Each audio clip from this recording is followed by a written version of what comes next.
Thank you, Darren. I am the bread of life, Jesus said. That's where we ended last week with this kind of mic drop moment with people wanting the bread from heaven and having followed Jesus. And he says, I am the bread of life.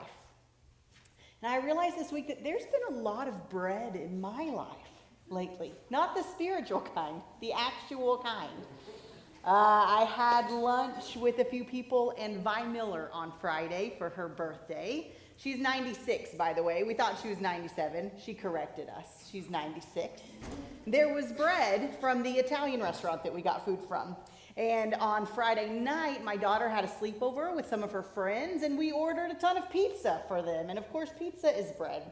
And then yesterday, we had our staff and leadership team retreat, and Trish Crow brought phenomenal breakfast pastries from a place called Bellows. Is that right? Bellows. That were so good. And then yesterday afternoon, we took our family to Sam's for a few groceries, and my kids all like their pretzels that cost 38 cents or something when we're there, the soft pretzels. Bread in our culture is everywhere. It's everywhere. It's so commonplace. It takes on different forms and different textures and sizes and styles, but it's everywhere. You can buy a whole loaf of bread at Aldi for less than $1. Maybe other places too. I don't know, because I shop at Aldi. This is a note for our Aldi marketers over here, the Johnstons. We'll talk about that later. Sorry, my 5-year-old was in the service with me this morning, and I'm really a little bit shaken up by it. I think I still have Minion stickers on my shirt that he put on me today. Point is, bread is everywhere.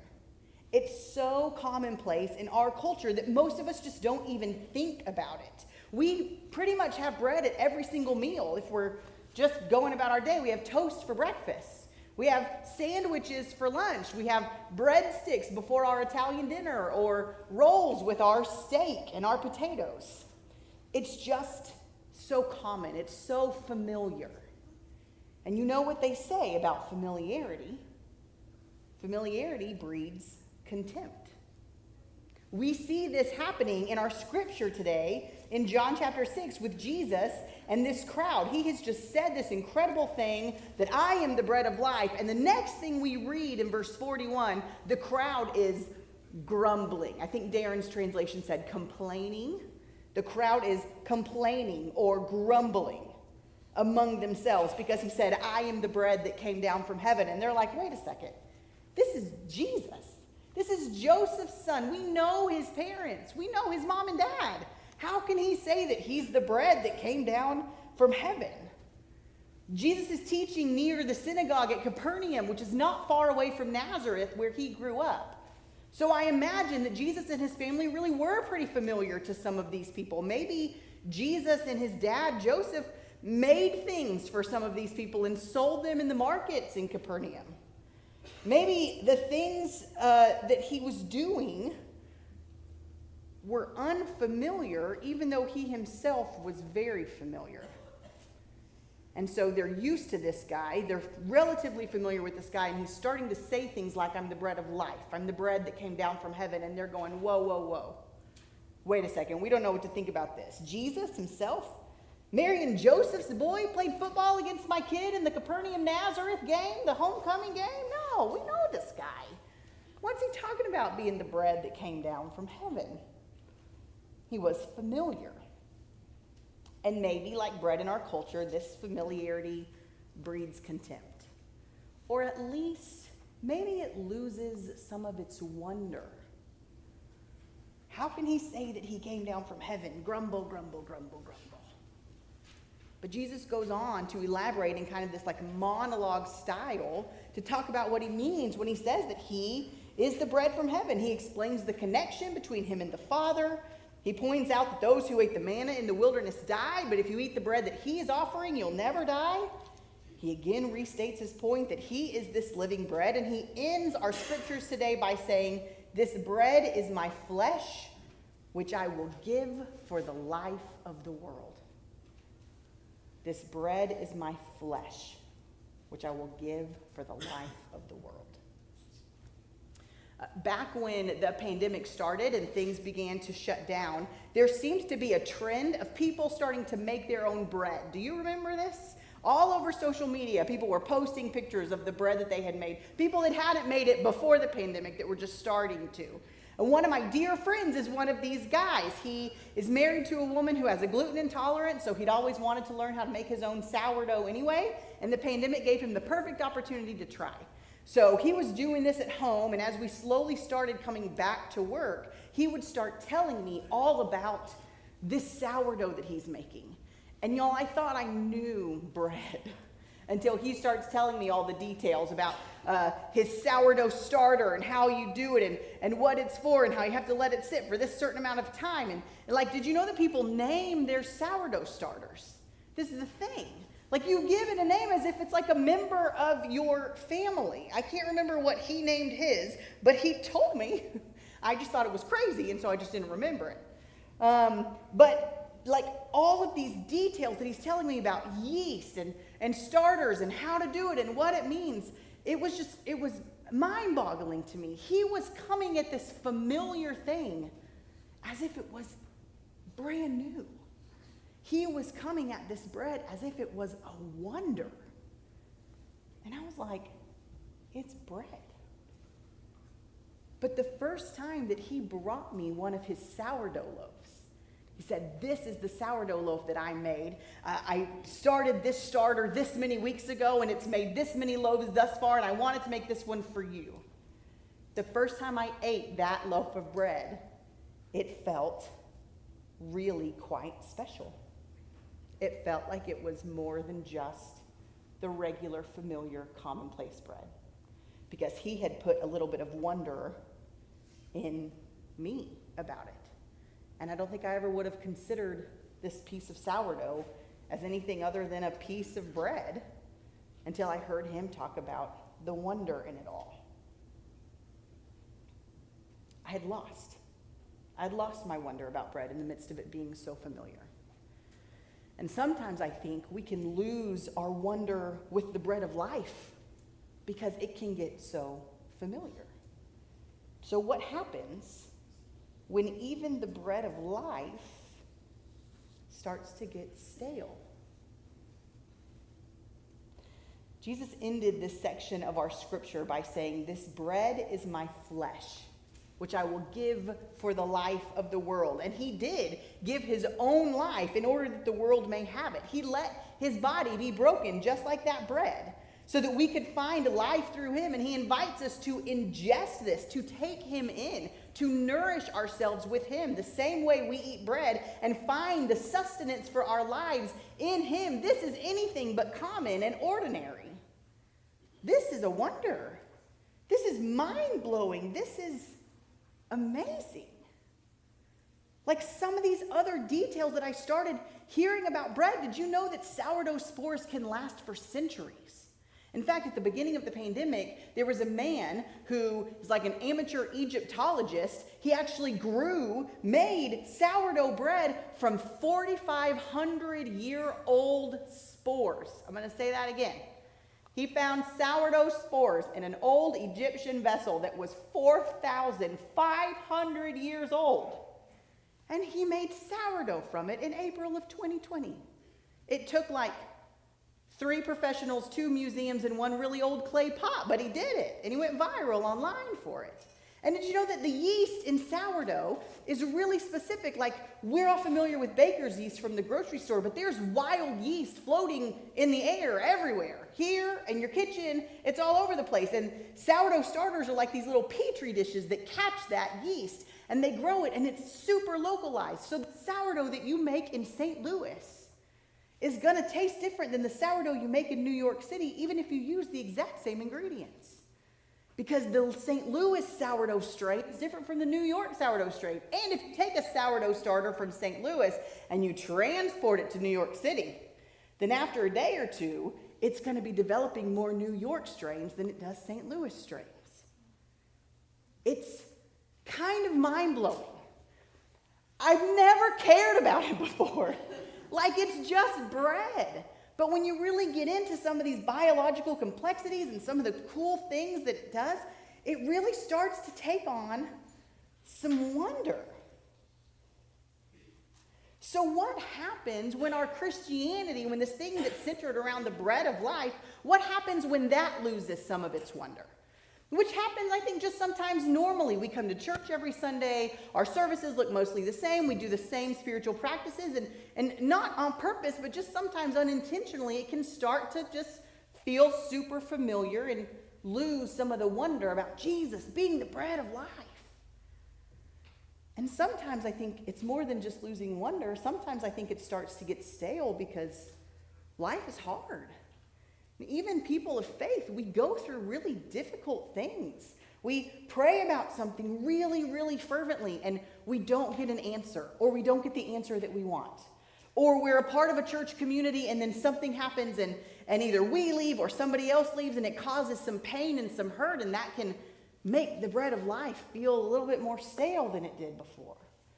There are all sorts of things in life that can happen that either make us lose our wonder or make the bread feel stale. And it's not necessarily our fault or something bad that we've done. It's just, I think, a reality. So the question that I came to today is, what do we do when that happens? What do we do when our bread of life is losing its wonder? What do we do when the bread of life is starting to feel a little bit stale? And I thought about two things. And the first is to practice noticing, which is what started happening to me when my friend brought me his first loaf of sourdough. You know, a few weeks ago we did that experience where we experienced bread together. One of the reasons we did that is because Jesus started this bread of life discourse with an experience where he had everybody sit down and he fed them bread. But another reason we wanted to do that is because we wanted everybody to take time to actually notice this thing that is so very commonplace in our regular everyday lives. Do you remember what it was like to hold that in your hand? Do you remember feeling its texture for those of you who were here? Did you notice its color or its patterns in ways that you had never noticed it before? Do you remember smelling it and then putting it in your mouth but not chewing it yet and just letting it sit there and feeling it? Whether that bread tasted amazing or not, whether you had the gluten-free option or not, the fact is that we all probably considered bread, noticed bread, more in that moment than we do on a regular basis. And the hope is that an experience like that, where we can consider anew the wonder of a regular piece of bread, might prepare us in some small way to consider the wonder of the bread of life too. What it means to be brought into the body of Jesus, to notice the goodness of God's presence in our lives. It's awareness, it's mindfulness to practice noticing. But here's, I think, another thing we can do. And it's something that I have needed in my own life lately. It's the practice to turn outward. I notice in me that when I am starting to lose some of my wonder, when the bread of life, when my religious faith, when my spiritual formation is starting to feel stale or it's starting to feel stagnant, it helps me to get out of my own mind, my own center of reality, and to connect with others. I think that's why being a part of a church community is so important, and why being good neighbors, even to those outside of our community, is so important. When I sat at that lunch with Vi Miller on Friday, and a few of you were there, and a few other people that we didn't know were there, it was just a delightful time to talk to this woman who just turned 96, and to hear her stories, and to listen to her tell me about her husband and her wedding day. It was a moment where I got out of my own whatever is going on in life for just a second and turned outward, and it was a blessing. I think our staff and leadership retreat yesterday was the same thing. We connected with each other. We talked about a lot of things that had to do with Dayspring, but we also connected with one another, enjoyed good food, and just enjoyed being together. And I was grateful again for this church family. When the bread of life is so familiar that we don't notice it anymore, or when it's going stale, one of the best things we can do is turn our attention outward to others, to our friend, to our neighbor, to the person down the pew, or the man down the street. Jesus regularly used common things to show us God, and human beings are the most common things of all. C.S. Lewis said it like this: next to the blessed sacrament itself, meaning the eating of bread, next to the blessed sacrament itself, your neighbor is the holiest object presented to your senses. Your neighbor is the holiest object presented to your senses. And like bread, I often take my neighbor or my friends or my church family for granted. And it can become familiar and it can just start to feel commonplace. But what would happen if we paid attention to others the way we paid attention to that bread that day at the worship service? When we turn outward in kindness and love and companionship, we can experience God in fresh ways. And I learned this week that the word companion literally means to break bread with another person, to be a companion.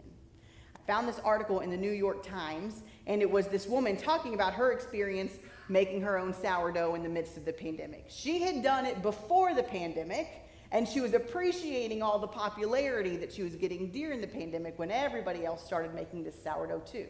And she said one of the things she tried to offer when the world was shutting down and everybody was feeling so disconnected, she didn't know what to offer to help people feel more connected. But she had a sourdough starter. And she thought, maybe this is a way that I can help connect people to each other, to me. And so she just threw up a little post online that said, if anybody wants some sourdough starter, I've got some, let me know. And within 24 hours, she had over 100 requests for her sourdough starter. And within a week, it had surpassed 1,000. And by the time she wrote this article, which came out in 2023, her sourdough starter had made it to 46 different states and 36 different countries in this world.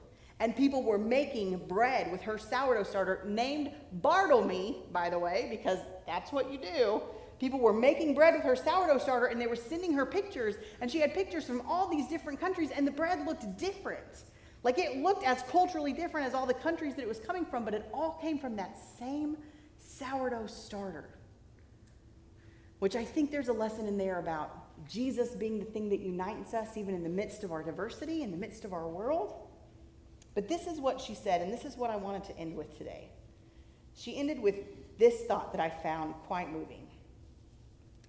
If Bartlemy's spores, still bubbling away in kitchens around the world, can tell us anything, it's that it's within our nature, especially when the world around us feels like it's dissolving, to reach out to one another and give bits of ourselves away.